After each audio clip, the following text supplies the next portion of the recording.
Meerut murder कांड, अपहरण case, प्यार, कत्ल और साजिश, हर मोड़ पर नया राज। मेरठ के कपसाट गांव से निकली एक कहानी अब सिर्फ हत्या या अपहरण की नहीं रही। यह कहानी प्यार, खून, फरारी और राजनीति के खतरनाक संगम की है, जहां हर मोड़ पर सस्पेंस है और हर जवाब के पीछे नया सवाल। गुरुवार की सुबह एक दलित महिला सुनीता अपनी बेटी रूबी के साथ खेत की ओर जा रही थी। रास्ते में अचानक सामने आया एक युवक पारस सोम। कुछ ही पलों में बहस, फिर गाली गलौज और अगले ही पल फरसे से हमला। मां वहीं ढेर हो गई और बेटी को जबरन उठाकर आरोपी फरार हो गए। गांव में चीख पुकार मच गई। लाश घर पर पड़ी रही और परिवार ने ऐलान कर दिया कि जब तक बेटी नहीं मिलेगी अंतिम संस्कार नहीं होगा। 30 घंटे गांव सुलगता रहा, राजनीति गरमाती रही, दलित परिवार सड़क पर बैठा रहा। नेता पहुंचे, नारे लगे, पुलिस से धक्का मुक्की हुई, गांव छावनी में बदल गया। लेकिन सवाल सिर्फ एक था, रूबी कहां है, जिंदा है या नहीं। और उधर आरोपी फरारी की पूरी स्क्रिप्ट लिख चुका था।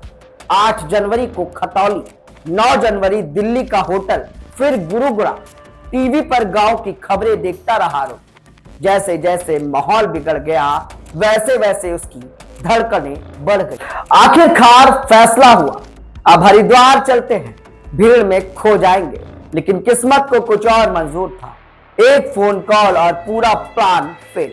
ट्रेन में बैठे आरोपी ने एक अनजान यात्री का मोबाइल लिया और कॉल कर दी, झोला छाप डॉक्टर राजेंद्र को। बस यही कॉल बन गई सबसे बड़ी गलती। मोबाइल पहले सर्विलांस पर था।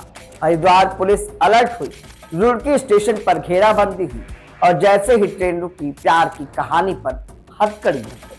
शनिवार शाम 6:15 पर गिरफ्तारी हुई। रात 10:30 पर मेरठ से वापसी हुई। पुलिस कस्टडी में आया सबसे बड़ा ट्विस्ट। आरोपी बोला, हम दोनों का 3 साल से अफेयर था, भागने का प्लान दोनों का था। लेकिन सवाल अब वही है, अगर प्यार था तो मां को क्यों मारा? अगर सहमति थी तो खून क्यों बढ़ा? लेकिन सवाल अब वही था, अगर प्यार था तो मां को क्यों मारा? अगर सहमति थी तो खून क्यों बहा? और क्या रूबी सच बोल रही है या दबाव में? अब अदालत तय करेगी, इश्क या इरादा एक कत्ल।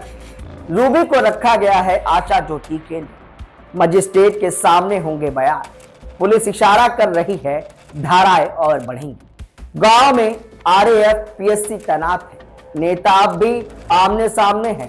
जाति, राजनीति और न्याय तीनों इस केस में टकरा रहे हैं। और सबसे बड़ा सस्पेंस, क्या रूबी आरोपी की साथी है या शिकार? क्या यह प्यार की कहानी थी या पहले से रची एक खौफनाक साजिश? और क्या सच में अदालत में सामने आएगा? और क्या सच अदालत में सामने आएगा?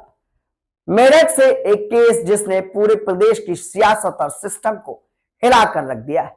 जांच जारी है, सस्पेंस बरकरार है। इस मामले पर सपा नेता अतुल प्रधान भी पीड़ित परिवार से मिलने पहुंच रहे थे, लेकिन पुलिस ने उन्हें रोक दिया।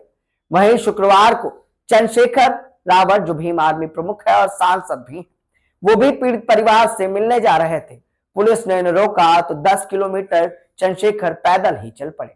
लेकिन देखने की बात है, इस मामले पर आखिर सस्पेंस कब खुलेगा।